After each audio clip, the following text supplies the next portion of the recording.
part 4 of the lengthy classic game room review of Herzog Zwei. If you've been watching from the beginning, you know that I'm intentionally Americanizing Zwei because that's just how I'm used to saying it.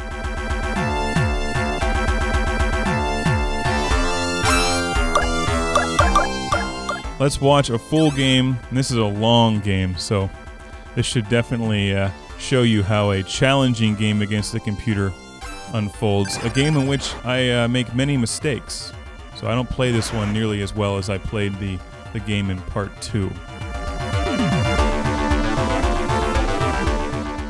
This level is also one of the most challenging. This is Oase, one of the 8 varied environments in which you get to play Herzog Zwei. I like this level a lot. It has some desert-like sand traps in there. It has a huge lake in the middle, like one of the Finger Lakes in New York.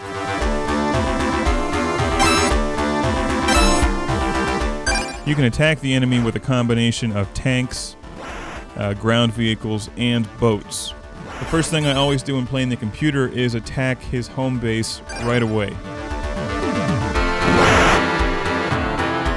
I want to damage his home base. I want to get a quick advantage over him, and I want to destroy some of his equipment because then he'll have to waste time building new equipment or buying new equipment. I can see on my map where he is. He's concentrating on the bottom, and that's starting to make me nervous because I'm trying to take over a base near the middle.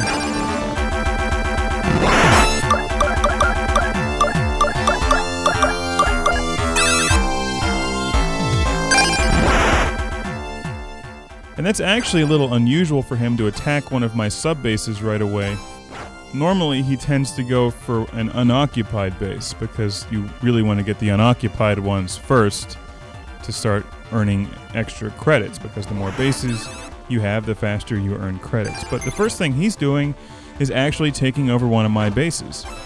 Now he's got to get 4 troops in there before he completely occupies it, so I'm sort of turning a blind eye to this for the moment, figuring I'll go down there and take care of that later, because I want to occupy this other base so I can start earning credits faster. And this was a mistake, because I actually was not paying attention to what he was doing. And he's going to get an advantage over me right away. That son of a bitch. Okay. The big SOS starts flashing. That's your warning sign that you've just been a dumbass and the computer is now attacking your main base. Not only is he attacking my main base with a tank, but he's also got 2 boats on there. So I've just been completely taken by surprise, and you can see on the top left of the screen that my base has suffered a pretty significant amount of damage. As I'm flying away to see what he's been doing to my sub-base, I notice that there's a couple other machines driving towards my main base. I've just run out of fuel.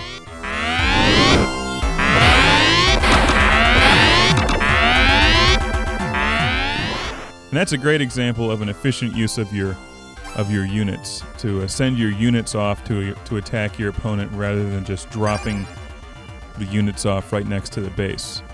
As I mentioned in the other parts of the review, if you're playing against a human, you tend to use your units more with commands rather than just dropping them off somewhere. And the computer is actually playing this game smarter than normal.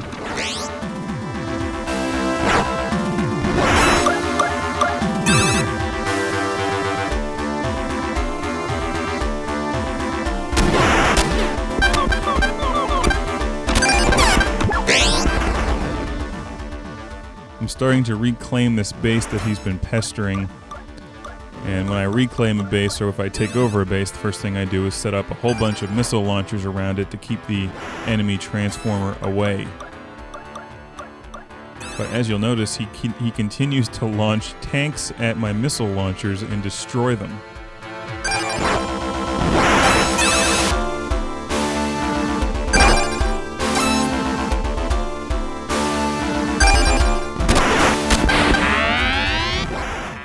I just want to tell him to go away and occupy one of the neutral bases, but he's so stuck on this one base of mine. It's such a single-minded computer. He just gets it into his head that he wants a certain base and he will not go away.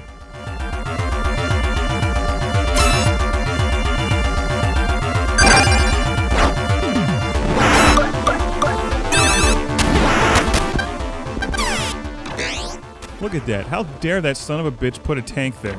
That's my base. How would you like it if you came home from a hard day at work and somebody set a tank in your front yard? And it started shooting at you.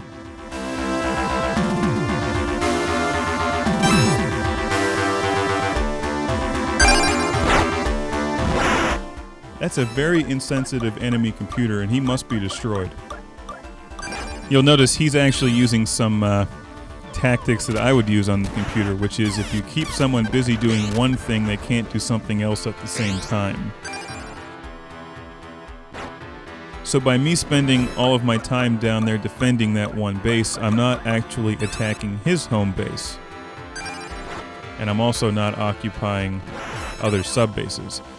So what I've done is, rather than spend time flying around the screen dropping off enemy units, I've just launched 4 infantry soldiers at the neutral base on the bottom right. Now they're going to have to run through that desert, so it's like Lawrence of Arabia. You know, they're going to go into it and then come out the other side 2 days later or something. But eventually they will capture that bottom right neutral base, and I'll get the extra credits, which will give me an advantage in earning credits so that I can buy some more machines to attack the computer.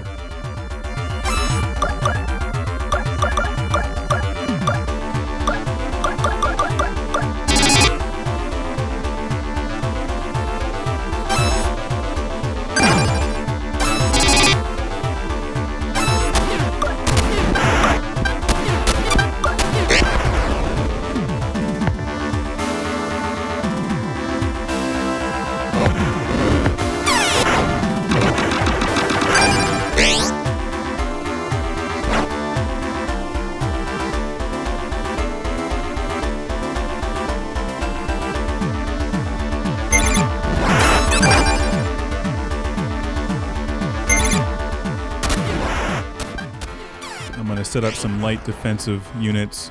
All the while I'm continuously checking the map to see where that son of a bitch is, because he's a sneaky little devil in this game.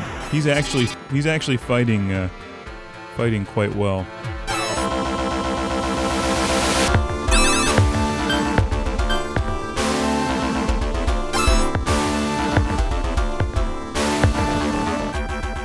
When I play in 2-player against my friend back in high school, we'd set up 50 units against each other, which was the maximum amount of units that you could control on screen at any one time.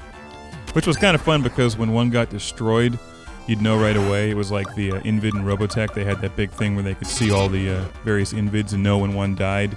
So you'd know when one dies, and then right away you'd build another tank.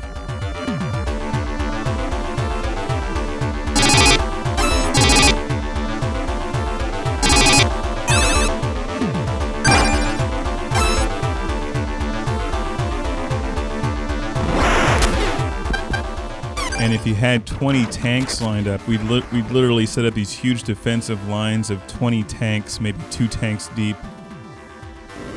Like 10 tanks in 2 rows.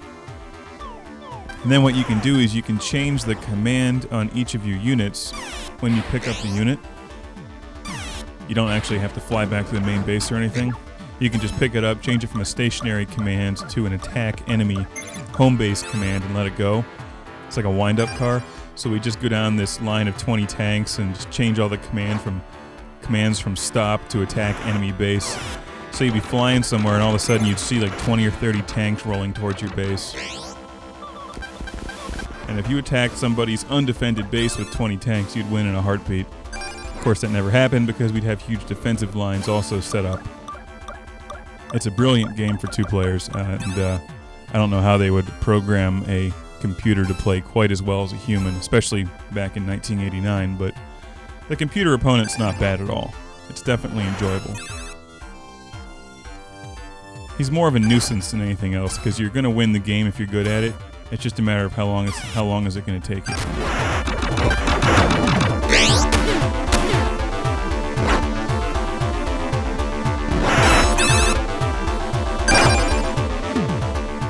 And you have to transform into a robot to attack ground pieces, by the way. You can't just fly around as a plane and blow them up.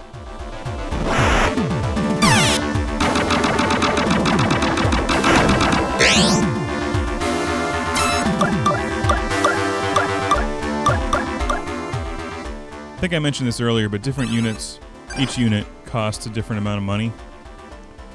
The most inexpensive of which is infantry, and they're also the weakest. The most expensive of which is the gun turrets.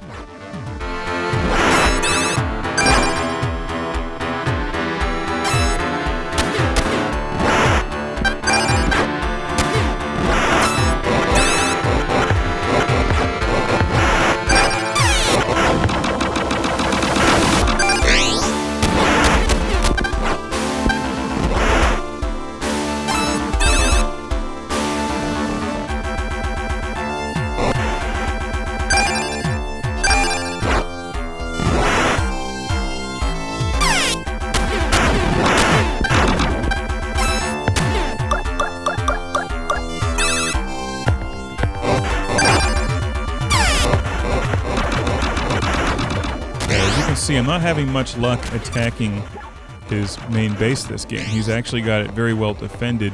And I think this board is a little larger than some of the other ones, or at least it feels a bit larger.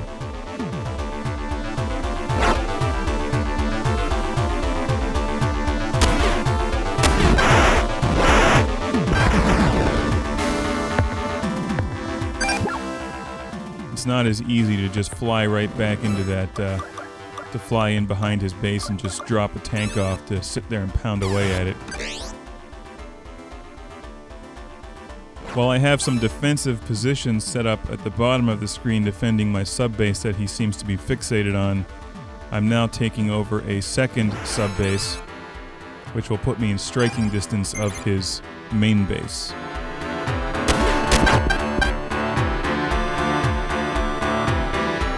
And when one of your bases comes online, it makes this very distinctive sound. And the same goes for your opponent. When one of their bases is activated, you hear that same sound.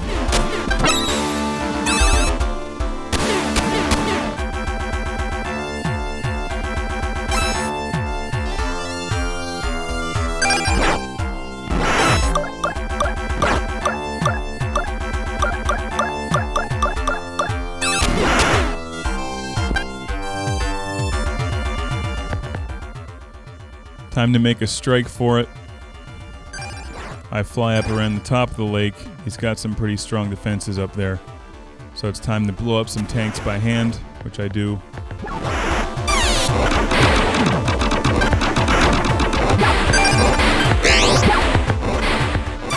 There we go. His enemy got a few shots on mine, but one of the things you can do is when your opponent is in plane form and trying to land and attack you, he can't transform if you're directly below him. So you just run around underneath him and try to stop him from transforming. And then if he does transform, you transform into a plane. If he transforms into a robot, so you can just go back and forth, waste a bit of his time. I mean, time is everything in this game. That's why it's a real-time strategy game. I also I don't review that many of them because I have as much time to play them as I'd like, but I love strategy games. Final Fantasy Tactics was an excellent game and one that I remember enjoying a lot back when I was in college. And Front Mission 3 was a lot of fun. I also played through Front Mission 4 before I brought Classic Game Room back, and I was only playing one game one game at a time. Although Front Mission 3 was a much better story than Front Mission 4. I liked some of the battle improvements that they put into Front Mission 4, and I still have my game saves for that in the disc, so I'll eventually get to a review of Front Mission 4. But man, was the voice acting and dialogue in that game terrible.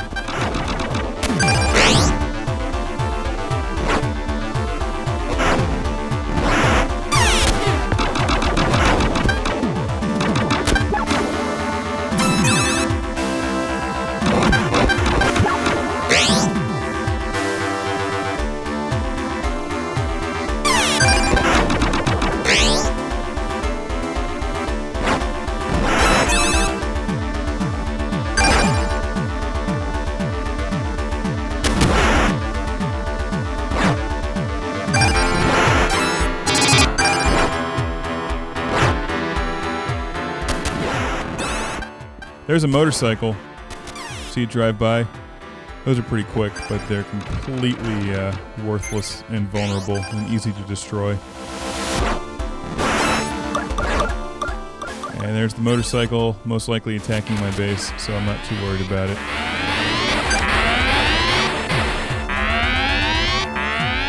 You'll notice that when I'm playing the computer, I use very light defenses around my home base. That is completely different if you're playing against a human, because a human opponent will know that if you don't have any defenses around your home base, that's the perfect time to strike your home base, or to strike their home base. Especially with a wave of 20 tanks. That always gets the job done.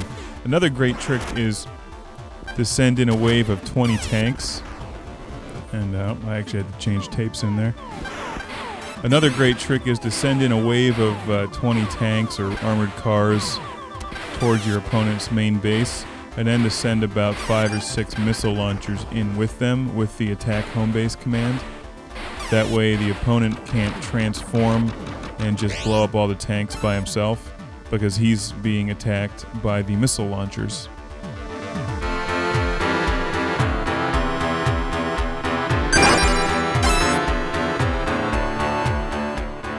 If you'd circle one of your main bases with missile launchers, that was effective in keeping the enemy plane away.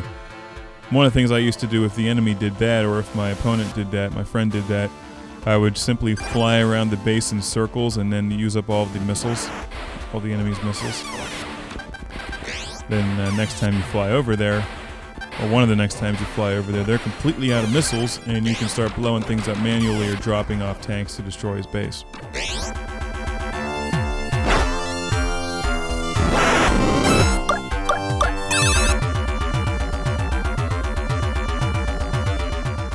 Herzog Zwei has a very easy password system to use. After you've won a game, it gives you a code that you see on the bottom of the screen, and you'll see it at the end of the screen when I eventually end this game. You can actually find those codes online today if you want to pick this game up and just skip right to the end, which I don't recommend. I'd actually suggest playing through the entire thing. It's a tough game to find now. I've seen this sold out there for $40 just as the cartridge, for more money if it has the box and manual. I lost my box and manual years ago, but this is still my original game cartridge. And unlike a CD-based game, there's no scratches on it that prevent it from playing over time.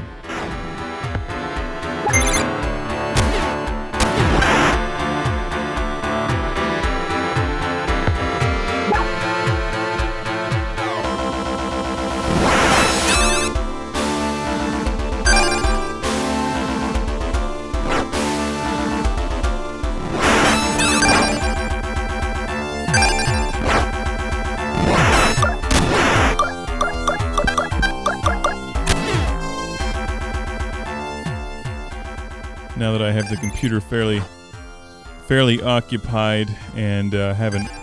Oh, look at that. All of my missile launchers are out of missiles. Well, that's not good. I was actually taking over that base on the top left of the screen with some infantry. I'm going to manually restock each of these machines with missiles by hovering over my base.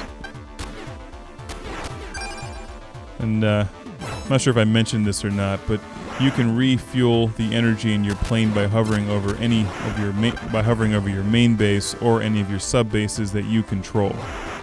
Obviously, you cannot do that with bases that he controls. And the same goes for picking up pieces of equipment that you order. They never really explain how these units are manufactured, or if they're simply materialized in some sort of a matter synthesizer like they would have on the Starship Enterprise.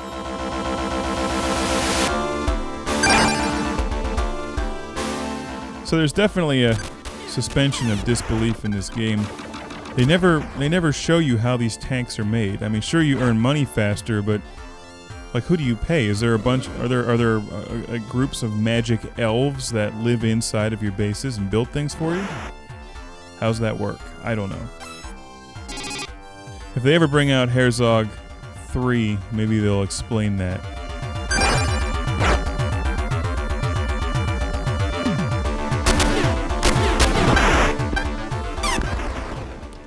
Maybe they'll start taxing you on your income. It'll turn into a giant, violent game of Monopoly. Not only can you take over your enemies' bases, but then you can build hotels on them.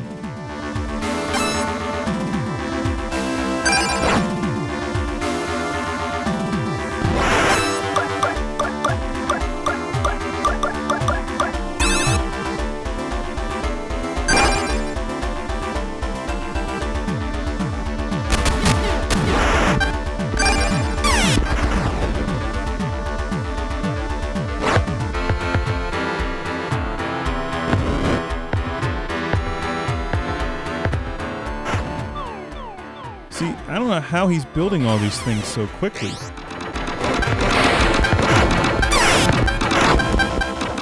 I swear in some games they just give the enemy more of a limit on his credit card and he goes nuts when building these things. But have patience, I will crush him.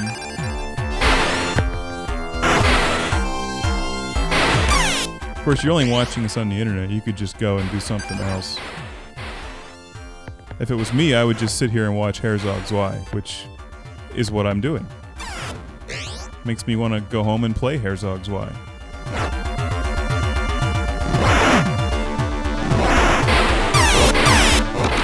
Hey, you, get away from my tank. I'm gonna blow this one up. I'm gonna blow that guy up. I'm gonna blow this one up. I love the sound that the enemy troops make when you blow them up and they turn into little splotches. Can't really mimic that sound. That's a great sound. By the way, you'll recognize a number of sound effects from this game in Thunder Force 2 in particular. I think maybe Thunder Force 3 used some of them, but definitely in Thunder Force 2, which came out about not exactly the same time as this game.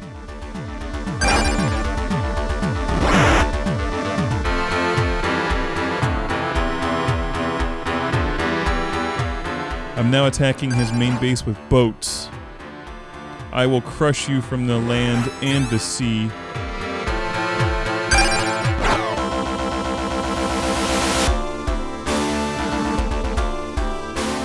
Alright, it's time to finish him off. I have 3 boats going towards his base. Now I'm building a tank. He's not going to last real long.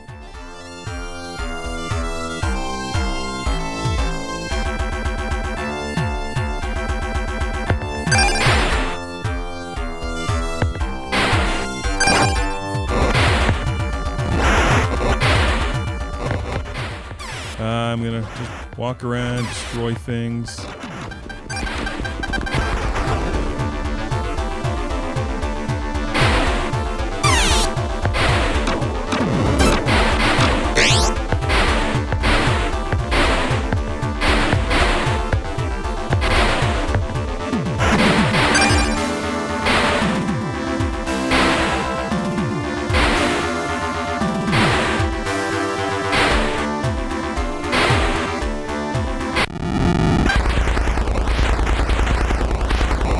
There you have it, another classic game room victory against the Sega Genesis and its pathetic handling of the blue computer in Herzog Zwei. Take that, Sega. I've crushed your AI. Now please bring this game back from one of the modern game consoles and put it online. I don't ask for much from you. I haven't in the past. I've asked Santa Claus for a pony and he's failed to give me that. Don't disappoint me like Santa has.